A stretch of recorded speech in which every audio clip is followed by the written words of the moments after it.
Less than a second after Alex Pretti's firearm was removed, he was shot multiple times, ultimately killing him. Was he holding a gun? No.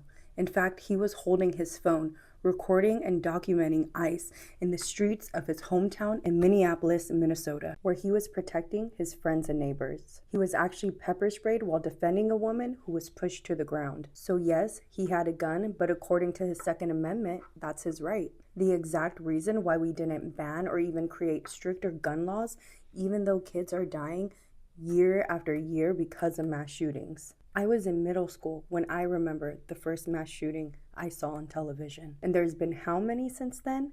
And still, nothing has been done. Now, I know mass shootings isn't what this is about, but we've been asking for stricter gun laws for years now. And they refuse that because it's their right to carry a firearm. Well, now the administration is using the fact that Alex Pretti had a gun on him in his holster, even though he was licensed, as an excuse to why they executed him. Several men tackled and beat this man to the ground. And even when one of the armed mass ICE agents pulled Alex's gun out of his holster, they still shot him dead. Are they even trained, or are they trained to kill? Alex Pretti was an ICU VA nurse who helped people up until his very last moments. Even in his last seconds, he was protecting women out of harm's way. Alex was also a dog owner. This is him with his dog Joel, who passed not too long ago. Alex is now the 9th death that has been caused in 2026 by ICE.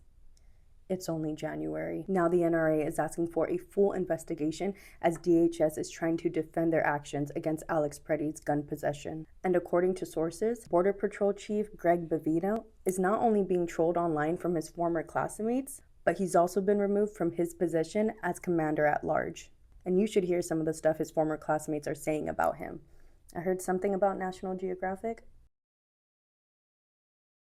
My heart hurts for our communities, for Minnesota, for the families being ripped away from their loved ones, for the teens screaming out for help in Texas. We hear you, we see the harm that is being done, and we want it all to stop. On Friday, hundreds of thousands of people marched the street in Minnesota. Now artists are using their voices to speak up against this injustice. Even rapper Vic Mensa, who has been creating videos online, is out on the streets in Minnesota reporting on what's going on. Other artists like Billie Eilish and her brother Phineas are also speaking out against ICE. Every argument I've seen for why Alex Pretti's death was justified yesterday is like, well, he had a gun.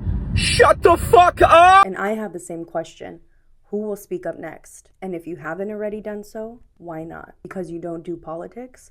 Because it doesn't fit your aesthetic? Because you have friends on the other side? I'm scared too, and I don't know what to do besides trying to spread the news. For ways you can physically help, check out my caption and follow organizations like ACLU, Move On, and Indivisible.